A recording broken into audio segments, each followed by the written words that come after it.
Hey everybody, at BV Matson here. We're going to keep working on the 1967 CB77.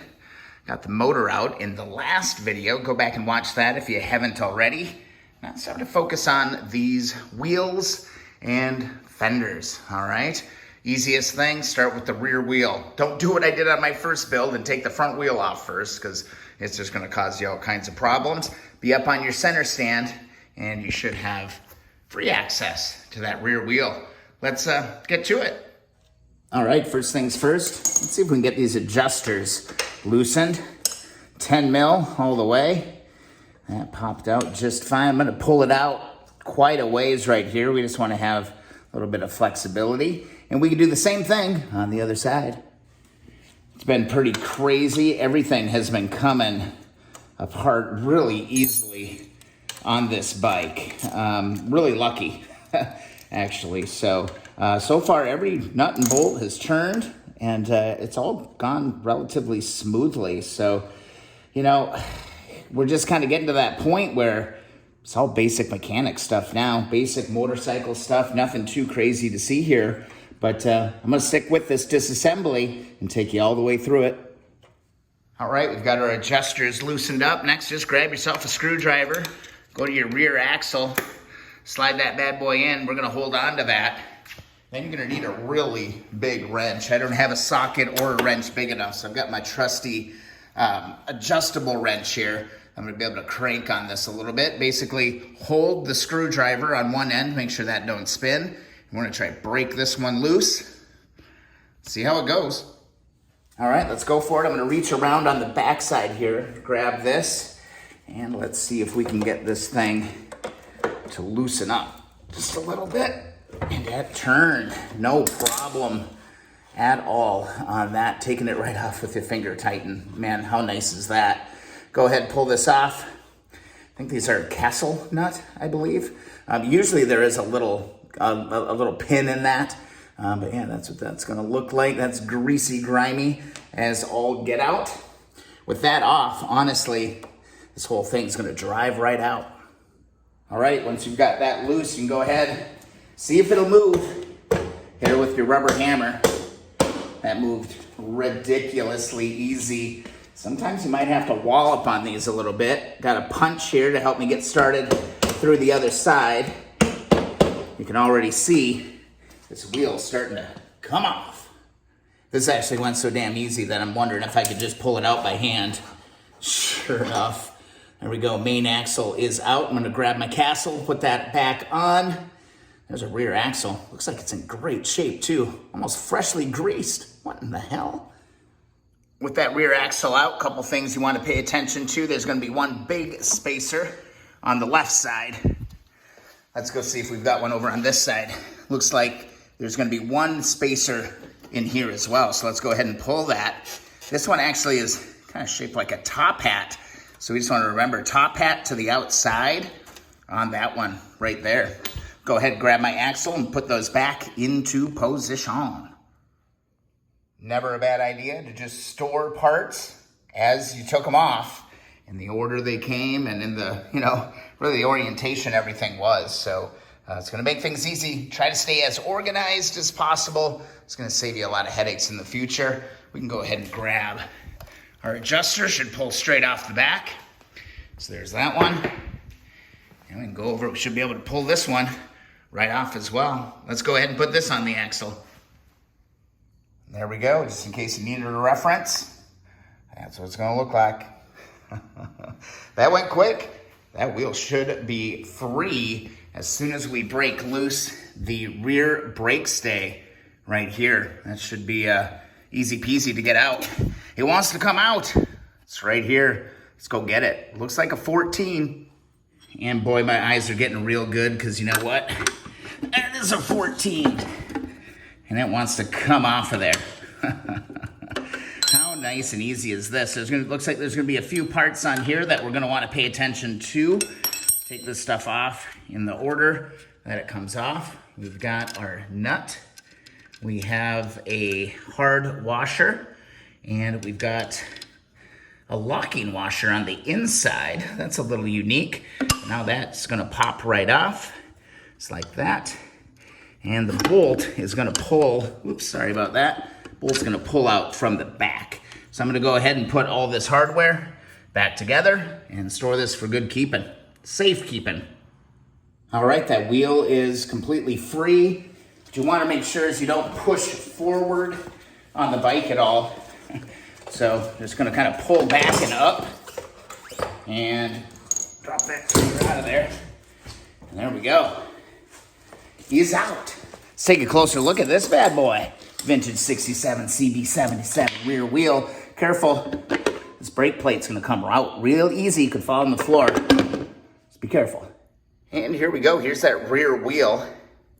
I'm not worried about the aluminum. That's gonna polish up great. And you know what, this rear wheel isn't in terrible shape either. Just a couple little rust spots coming out of it. Go check out some of the other videos on the channel. I think we're gonna be able to clean these up. Even the spokes don't look that bad. Just a little wipey wipe with my finger and that's starting to shine up. The pads look like. There's a little life on those. Yeah, we're gonna put new ones in, most likely.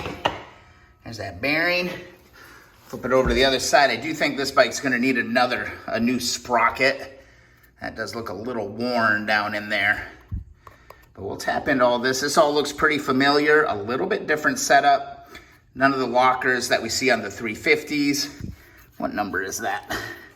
Trying to see if there's a number here indicating how many teeth are on this thing. Usually it's stamped into the side. Might be on the other side. Who knows? Rear wheel's out.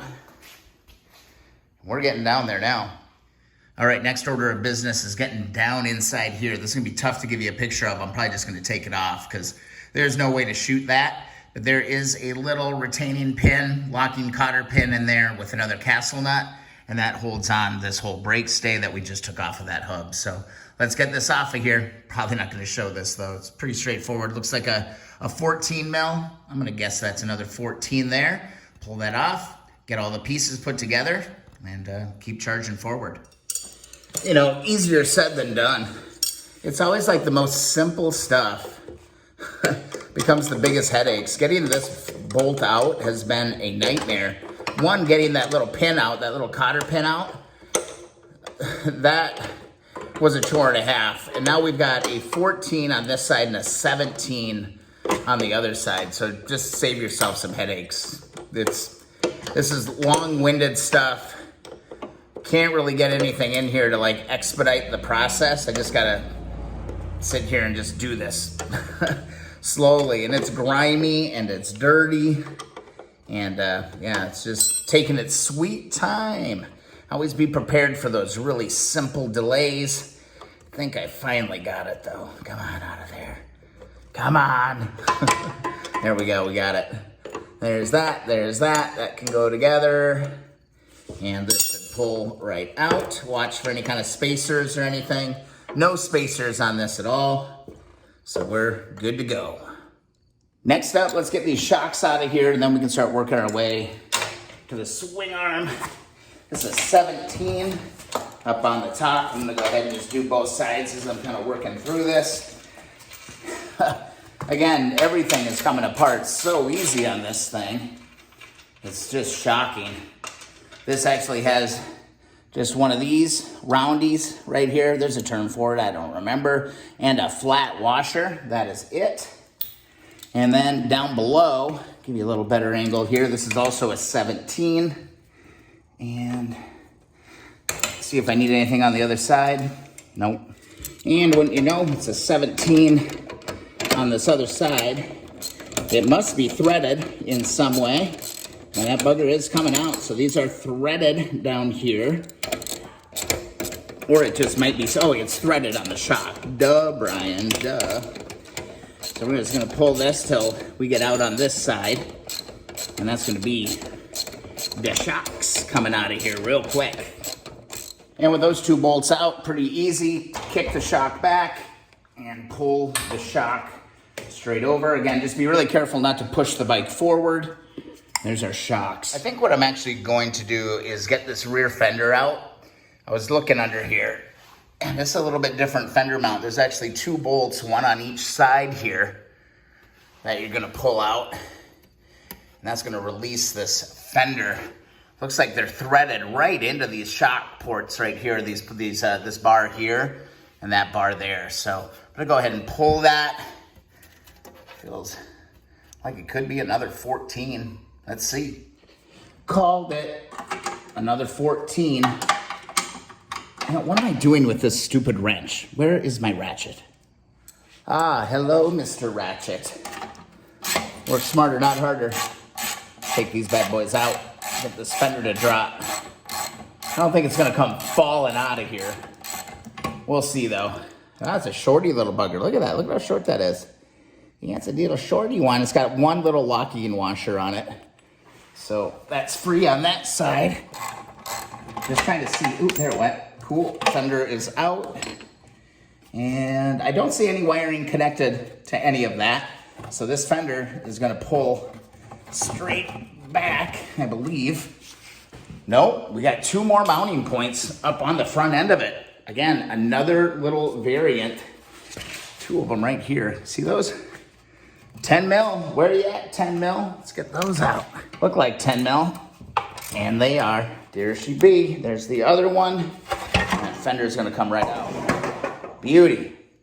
All right, this thing's looking pretty bare. I wanted to tackle the swing arm tonight, but I don't have the right tool or one that's gonna fit down in here right. It's over a 20. My biggest one is a 21. I'm thinking it's like a 22 millimeter on that. But man, they're really sunken down in there. So I'm gonna need to go dig around and see if I can find the right tool. But I'm gonna call this good for tonight. This thing is sitting up. We got the front wheel, front forks left to go. And we got some more taken off of this thing. Let's just take a quick look. Rear fender's in really great shape. Not paint-wise, cosmetically, but structurally, it is all there. And take a look at this. It's not even that rusty underneath here. It is not bad at all. This will all get sandblasted, and this will all get undercoated as well for long-term protection. So this rear fender, absolutely beautiful. And again, we're gonna replace it. We're gonna turn that thing blue back to its original color that we can start seeing on some of these parts on this bike. You can see the blue paint kind of peeking through here and there. Here's a really good example of it. There's that blue, somebody just sprayed right over the coils when they did that. So, all right, one piece at a time. Gotta get the horn out, front fork out, and we're gonna be in business, guys. I did take time and go through and make sure that everything in its own bag, nice and labeled, so there'll be no confusion when I start putting this stuff back together.